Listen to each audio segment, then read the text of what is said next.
So ang ating pong verse is Proverbs chapter 3, verse 5 to 6. Kinuha ko po ang NIV version. Praise the Lord. And sabi po dyan, trust in the Lord with all your heart. Amen.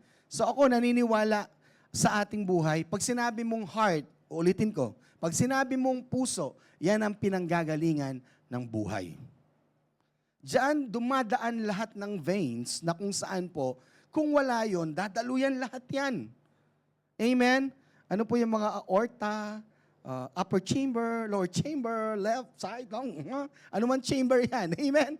Pero lahat yan may function. Pero ang vital sa atin po na kung saan nanggagaling ang ating buhay ay sa puso. Ang sabi ng Panginoon, trust in the Lord with all your heart. Meaning to say, trust in the Lord sa lahat ng pinanggagalingan ng meron ka. Ng iyong kalakasan, ng iyong pinansyal, ng pagmamahal, ng pangunawa, manggagaling lahat sa pagtitiwala mo sa Panginoon. Ipagkakatiwala mo lahat sa Diyos. Amen, Noah? Amen. Praise the Lord. At ano sabi niya? While you're trusting sa Panginoon na ang iyong buhay ay nandoon lamang sa kanya pong kalakasan o sa karunungan ng Diyos, ano sabi niya sa atin? And lean not. Because you cannot lean on your own understanding and at the same time leaning in the understanding of God. That's totally impossible. You cannot serve two masters. Amen? Kaya sabi niya, lean not on your own understanding. And that's the very difficult thing I can imagine here on earth. Akala natin madali yun. May pangunawa ka tapos hindi ka makakapag-rely sa pangunawa mo. How is that even possible? Amen? So paano yun? The moment you trust in God, that's not your understanding. That's the understanding of God na tinatayuan mo. May kausap pa ba ako dito? At ang sabi niya, in all your ways. Hindi niya sinabing, in those difficult ways. Di ba? Hindi sa mga panahon na, in all your ways, ano pong dapat natin gawin? Acknowledge Him. Or dito po, in all your ways, submit to Him. Gusto ko yung word na submit.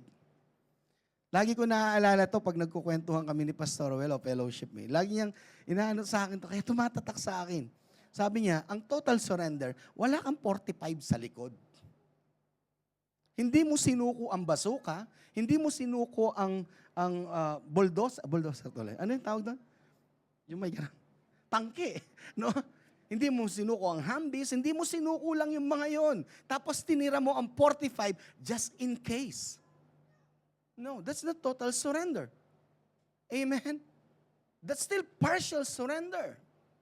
You're still leaning on your own understanding, Lord, baka lang. Baka lang. Baka, Lord, di mo ako maprotektahan dito sa mandurukot. Kaya dapat may 45 ako. No. Total surrender is giving up everything. Amen? Kaya we submit to Him. At ano sabi niya? Ito yung promise, and He will make your paths straight. Amen? So hindi ibig sabihin, wala ka nang lilikuan. Ang sinasabi lang niya, madaling maglakbay kapag diretso ang daan. Gusto niyo bang, pumasok na ba kayo sa Takeshi Castle? Lahat pinto. Pwede mo lahat pasukan. Pwede mo ring gibain. Pero meron doon, effortless. Amen? So kaya nga pag mag-guide sa taas, left, right. Kasi siya ang nakakakita. Alam niya yung door na totoo. Alam niya yung door, hindi mo kailangan maglagay ng buong effort mo para mabuksan lang. Amen? Amen po ba? Yan ang kapangyarihan na ibinibigay sa atin ng pagtitiwala.